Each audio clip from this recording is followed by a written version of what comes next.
2013 may be an unlucky year for those with a superstitious nature, but for anyone planning an enterprise social networking project to get their employees working together more effectively, there's no reason to leave your chances of success to luck. Follow these 13 tips to ensure social business success in 2013. Design your enterprise social network as a place for real work to get done, not a place for office chit-chat and trivialities. Getting employees communicating better is important, but a means to an end. That end is real work. Don't think of your enterprise social network as Facebook for business or Twitter for business, and let everyone apply their consumer social media usage patterns at work. A good enterprise social network will offer a range of different social content types: blogs, wikis, forums, status updates, file sharing, etc. Pick the best one for the task at hand. Get a mandate for the project from senior management, confirming that they are behind this change to the way work's done. Without this, your chances of success are much reduced. Enterprise social networking projects are far more about cultural changes in working practice than technology implementation. Management needs to buy into the vision of working more socially.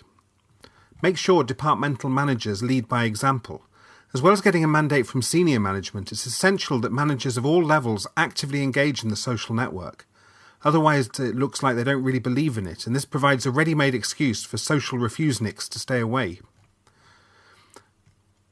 Identify community champions to help lead the way. These may not be part of the management or project implementation team, but they fundamentally understand what you're trying to achieve through enterprise social networking and can set an example to the rest of the members.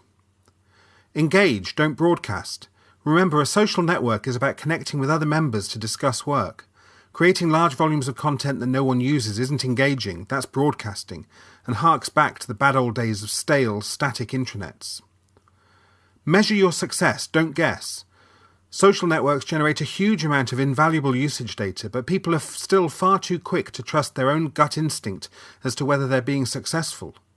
Identify the metrics that are most closely tied to your business objectives, track these, and take remedial action if you're not succeeding. Can we cancel this meeting? Most workers complain about the time they consider wasted by going to meetings.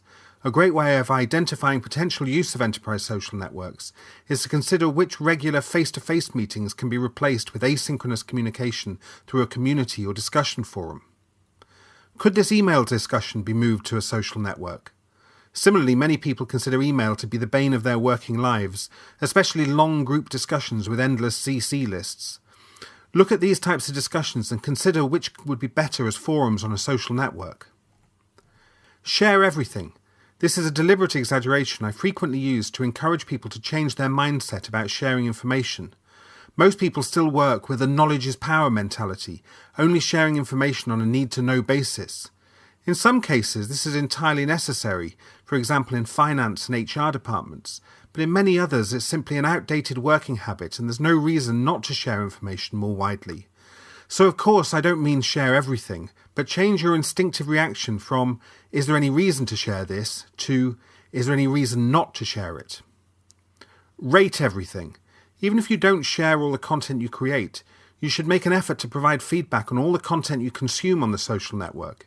If someone's taken the time to upload a file and you've taken the time to read it, then just take an extra few seconds to provide feedback, even if it's just through content rating buttons. It helps the author understand how useful their content is considered and helps target relevant content to other network members. Think bigger. Most companies have some form of customer-facing social media strategy, and an increasing number are exploring internal social networking for employees. But don't stop there. We've still only just scratched the surface of how social networking can improve the way we work. Consider how you could use enterprise social networks to work with people outside your organization, such as partners, suppliers, consumer customers, and large business-to-business customers. Above all, before you start, plan your strategy. Giving a group of eager young 20-somethings a new tool to play with sometimes leads to successful enterprise social networking implementation, but far more often it leads to failure.